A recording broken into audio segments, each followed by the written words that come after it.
In a quiet mountain village, there lived an old donkey that nobody respected. People laughed when he walked by. He was small, slow, and dusty. One of his ears bent to the side, and his coat was rough and faded from years of hard work. Children pointed at him in the street and laughed. "Look at that donkey," they said. "He looks too weak to carry anything." The donkey's name was Boro. To most people, Boro was just an animal, an old one, an ordinary one, a useless one. But there was one man who never saw him that way. That man was Karim, a poor farmer who lived alone in a small stone house at the edge of the village. Karim did not have much. His roof leaked when it rained, his clothes were old, his hands were rough from years of work. But every morning before sunrise, he opened the stable door and smiled at Boro. "Good morning, my friend," he said. And every morning, Boro waited for him quietly. Then the work began. Boro carried sacks of wheat from the fields. He carried firewood down from the hills. He carried water when the well was far and the heat was heavy. He walked narrow roads, rocky paths, and steep trails that many animals hated. He was never fast, but he was steady. He was never admired, but he was dependable. And year after year, Boro kept working without complaint. Still, nobody noticed. Well, almost nobody. There was one person in the village who always treated Boro kindly. Her name was Mariam, an elderly widow who lived in a tiny house near the olive trees. She was poor, but she had a soft heart. Whenever Karim passed her house with Boro, she smiled and brought out apple peels or a piece of carrot. "Here you are, my gentleman," she would say, feeding Boro gently. Boro always lowered his head politely, and Mariam laughed. "You see," she once told Karim, "he has better manners than most people in this village." Karim laughed too. "That is true." Then one afternoon, everything changed. A wealthy merchant arrived in the village with 3 magnificent horses. Their coats shone in the sun. Their saddles were decorated with leather and silver. They lifted their heads proudly and stamped their hooves like kings. The villagers gathered at once. "What beautiful horses! Look how strong they are. Now those are real animals." The merchant smiled proudly, enjoying every word. Then, as he looked around, his eyes landed on Boro, standing beside Karim's cart with a bundle of wood on his back. The merchant burst out laughing. "What is that?" he said. "A donkey? He looks like he might fall apart in the wind." Some villagers laughed. The merchant stepped closer and shook his head. "Why do you keep this creature? He's too old, too slow, and too ugly. Honestly, he's not even worth feeding." The words hung in the air. Karim said nothing at first. He simply placed a hand on Boro's neck. Then he looked at the merchant and replied calmly, "You see an old donkey. I see years of loyalty." The merchant laughed again. "Loyalty? My horses are worth more than your house." Karim gave a small smile. "Maybe on a sunny day." That evening, in the stable, Karim brushed Boro's back and spoke softly. "Do not listen to them, old friend. The world is quick to admire beauty, but slow to understand value." Boro stood still, calm as ever. Maybe animals do not understand every word, but they understand kindness, and they understand when someone believes in them. A few days later, dark clouds gathered over the mountains. The wind turned cold, the sky became heavy and gray. Soon, rain began to fall. At first, the villagers welcomed it. "The fields need water," they said, but the rain did not stop. It rained all day. It rained all night. It rained the next day and the next. The little river near the village grew wild and brown. The roads turned to mud. Stones slipped from the hillsides. The old wooden bridge near the market began to crack. On the 4th night, a violent storm struck the village. Thunder shook the windows. Wind screamed through the trees. Rain hit the roof so hard it sounded like stones. No one slept. Just before dawn, someone began pounding on Karim's door. "Karim! Karim! Open the door!" Karim opened it and found a frightened young boy standing in the rain. "It's Mariam," the boy cried. "She's very sick. She has a high fever. She needs medicine from the town right away." Karim's face changed. "Has anyone gone?" he asked. "They tried," said the boy, "but the bridge is broken. The only way now is the mountain road." Karim looked toward the hills. The mountain road was dangerous even on a good day. In a storm, it was almost impossible.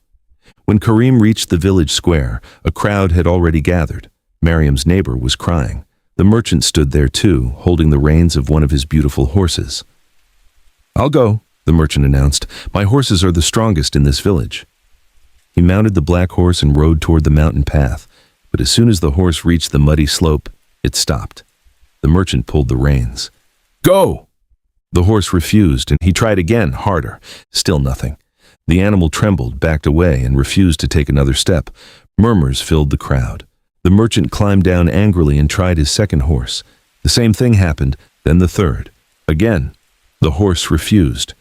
The beautiful animals were powerful, yes, but they were frightened. They did not know the narrow mountain trail. They did not trust the storm, the mud, or the falling stones. The crowd fell silent. Mariam needed medicine. The bridge was gone. The horses would not go. Then Karim turned and looked toward his stable. There stood Boro. Old, quiet, wet from the rain. Someone in the crowd whispered, "No." Another man said, "Karim, don't be foolish. That donkey can't do it. He's too old. He's too weak." The merchant gave a cold laugh. "If my horses won't go, that bag of bones certainly won't." Karim ignored him. He walked to Boro, placed a small medicine bag strap across his back, and gently took the rope in his hand. "My friend," he said softly, "we need to help Mariam." Boro lifted his head. Then, without hesitation, he stepped forward. The journey up the mountain was brutal. Rain soaked Karim's clothes until they clung to his skin. Mud dragged at his boots. Wind pushed against them so hard it felt as if the storm itself wanted them to turn back. But Boro kept moving. Not quickly, not proudly, but carefully, step by step. At every dangerous turn, he slowed down. At every patch of soft earth, he tested the ground before putting down his weight. When stones slid across the path, he stopped and waited. Karim realized something then. Boro was not struggling blindly. He knew this road. For years, while people laughed at him, Boro had walked these mountain paths carrying wood, grain, and water. He had learned every bend, every broken edge, every safe step. What others had called slowness was actually wisdom. Halfway up the mountain, the rain became even heavier. Karim could barely see. Then suddenly Boro stopped. Karim tugged gently on the rope. "Come on, Boro." But Boro refused to move. He planted his feet firmly into the mud. At that moment, lightning flashed across the sky. And in that bright white light, Karim saw it. The path ahead had collapsed. A section of the road was gone. One more step, and he would have fallen into the dark valley below. Karim froze. His heart pounded in his chest. Slowly, he placed both hands on Boro's neck. "You saved me," he whispered. Boro breathed heavily, then turned slightly and led Karim along a narrower, safer edge of the mountain. Hours later, they reached the town. Karim bought the medicine, wrapped it carefully in cloth, and tied it securely to Boro's back. Then they started the long journey home. By the time they returned to the village, everyone was waiting in the rain. Karim stumbled into the square, exhausted. Boro's legs were covered in mud. His body shook with tiredness, but the medicine was there. It reached Mariam in time. By evening, her fever began to fall. By morning, she opened her eyes. She was going to live. The village was silent. No one laughed at Boro now. The merchant slowly walked toward Karim and looked at the old donkey standing quietly in the mud. His beautiful horses stood behind him, clean and strong, but useless on the road where it mattered most. The merchant lowered his head.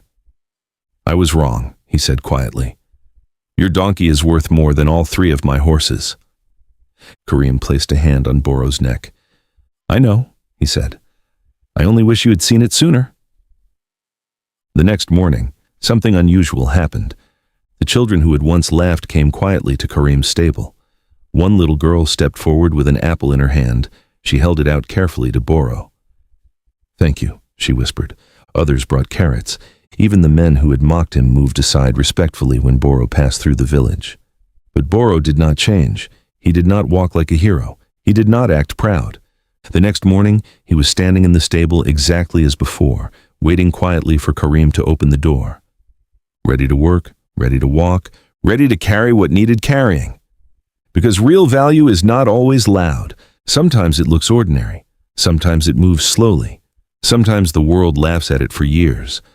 But when the storm comes, and the road turns dangerous, and everyone else turns back, real value keeps going. And from that day on, the people of the village never forgot the lesson of old Boro. A beautiful horse may impress people on a sunny afternoon, but a faithful donkey can save a life in the storm.